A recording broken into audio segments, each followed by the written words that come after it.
Okay, so let me see if I have some useless things open. Close this. Close this. Okay, perfect. Let's get started. Let me see if it's recording. It's recording.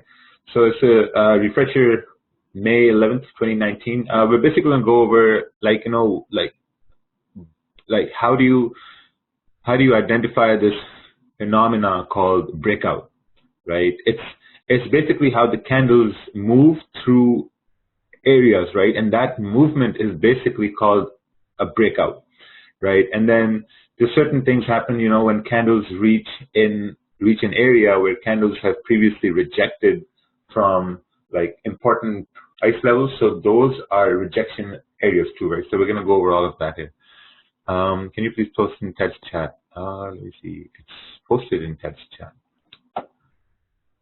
That's why you are here, because it's posted in text chat.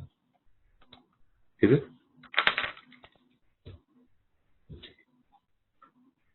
Yes. Okay, perfect. So that's the number one. What's a breakout, right? A breakout happens when you look left. When you look left, let's say you have a resistance area here, and you have a support area down over here, right? And then the candles are moving up, down, up, down, up, down, and then all of a sudden you have a candle that moves up, right? Now, when you look left, you'll see that the candles were rejecting this area, and now you have this candle moving up, right? So now this candle is doing something that these previous candles could not do, right? So now you're thinking that, okay, you know what, this could be a breakout. So what happens is now there are probabilities, right? The probabilities are that there's a higher probability that if this is a 30-minute time frame, or let's say if this is a 1-hour time frame, right?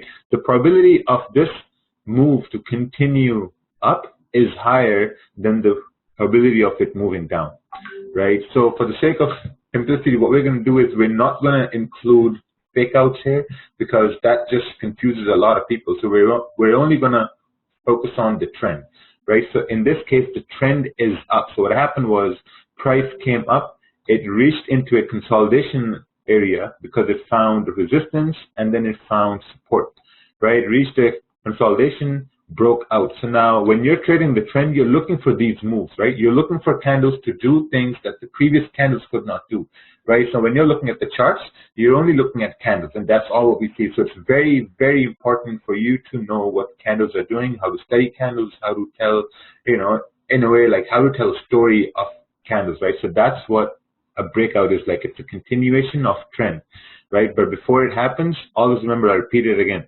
there's going to be an area of consolidation, which what they call is that price is going to create a box.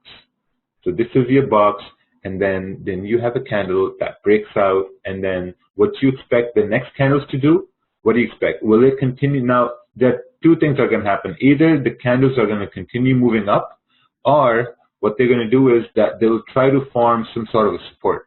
And that support, like, you'll have to wait for that support, because after you have a break, the next candles will continue down and they will create a support. What most people do is, it happens all the time. It used to happen for me too. Like, once you have a break, right? Well, now you don't want to miss out a move, so you take a buy right over here. What happens when you take a buy right above here?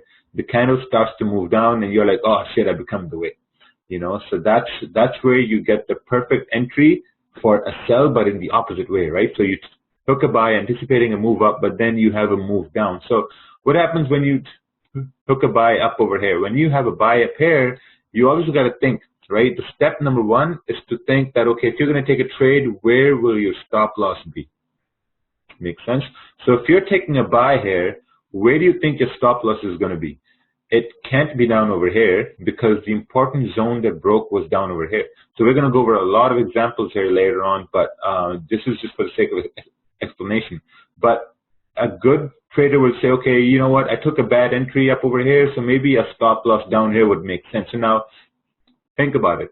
You have a wide stop loss, man. Like, you have a really big stop, which is just